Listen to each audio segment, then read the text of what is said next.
Let's jump right in. Welcome to a gripping dive into the high-stakes world of Cold War espionage. Today's explainer takes us back to an era of ultimate secrets, profound ideological divides, and honestly absolute betrayals that literally altered the course of human history. Okay, let's dive into this. Picture it.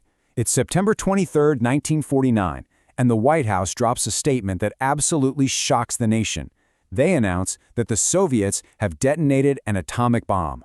Now, up until then, Americans were kind of used to brushing off pronouncements from Moscow.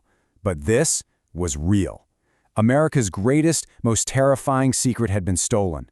The nuclear monopoly, it was totally over. So, that leaves us with one immediate, truly terrifying question. How exactly did the Kremlin unlock the secrets of the atom?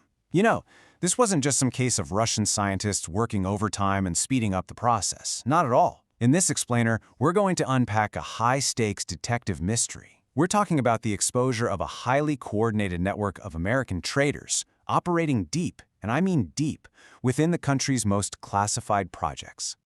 Let's jump to 1950 and see how this whole thing unravels. Back in the summer of 1949, the FBI gets word that the blueprint for the atom bomb had been handed over to a foreign power.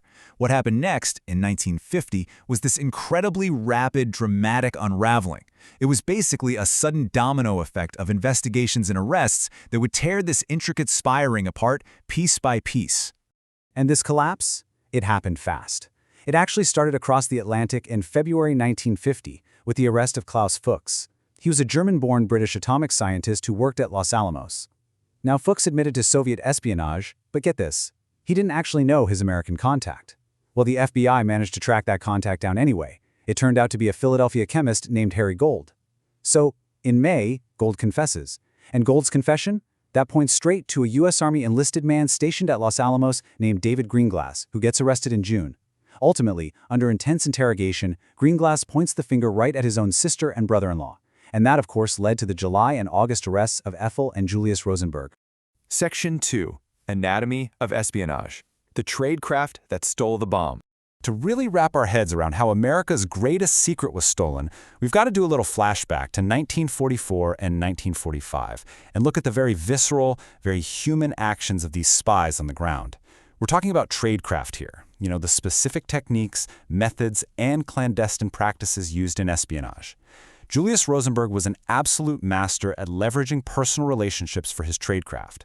He actually used his deep ideological devotion to communism to recruit his younger brother-in-law, David Greenglass.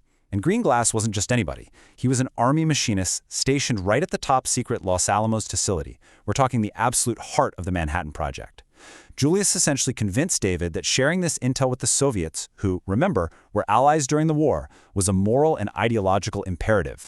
So how did they actually pull off transferring this incredibly classified information? Well, look at these brilliantly simple but super effective steps for a recognition signal. Julius arranged for his courier, Harry Gold, to meet up with David Greenglass out in Albuquerque, New Mexico.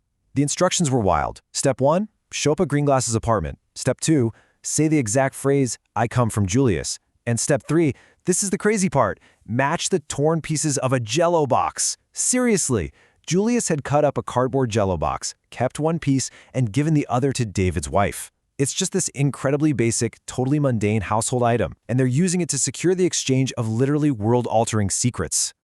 Now, what's really interesting about this is how cinematic the details of this illicit handoff actually are.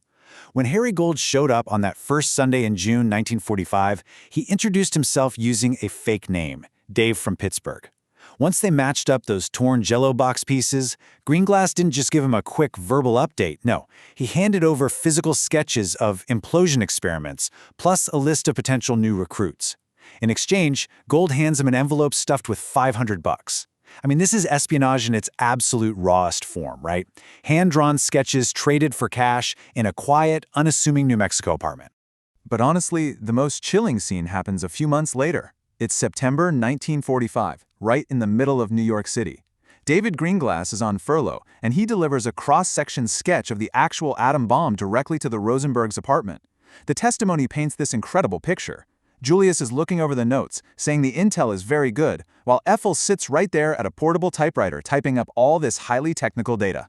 And what does Julius do with David's original handwritten notes? He burns them right there in a frying pan and just flushes the ashes down the drain. Section 3. The Trial. Unmasking the Network. So, fast forward to March 1951. We're in a federal courtroom in the Southern District of New York, and the sheer, massive scale of this underground network is finally laid bare before a jury. We aren't just talking about a couple of rogue guys. This courtroom drama exposed a deeply entrenched conspiracy. Just to give you an idea of the terrifying precision of the intel they stole, listen to this quote from Harry Gold's testimony.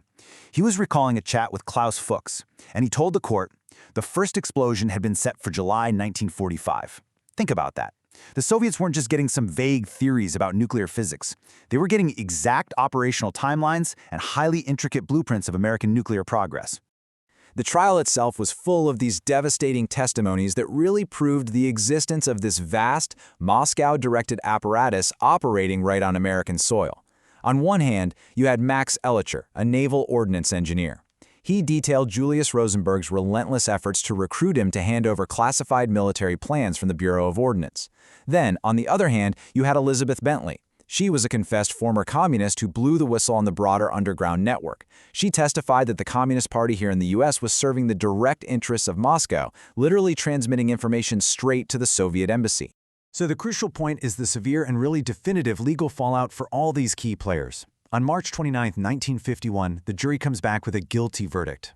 David Greenglass, who, remember, cooperated and actually testified against his own family, he gets 15 years in prison. Morton Sobel, another member of the ring who actually tried to flee to Mexico before getting caught, he's handed 30 years. And then, for Julius and Ethel Rosenberg, the sentence was death. Section 4. The Fallout. Appeals, Propaganda, and Execution. As you might imagine, those death sentences sparked a massive, highly polarized global reaction. It kicked off a desperate legal struggle that dragged on for over 2 years, completely intertwined with this extraordinary propaganda drive aimed at challenging the verdict. The scale of this campaign was absolutely massive. Communist parties all over the world used the case to protest the United States, calling the whole trial a monstrous frame-up. To give you a sense of just how organized this effort was, they held a continuous, round-the-clock clemency vigil at the White House for over 500 consecutive hours between December 1952 and January 1953, all in the hopes of swaying outlawing President Harry Truman. And that pressure, it only intensified as the execution date got closer.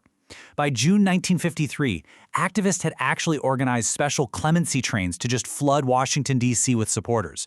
An estimated 6,800 picketers marched on the Capitol.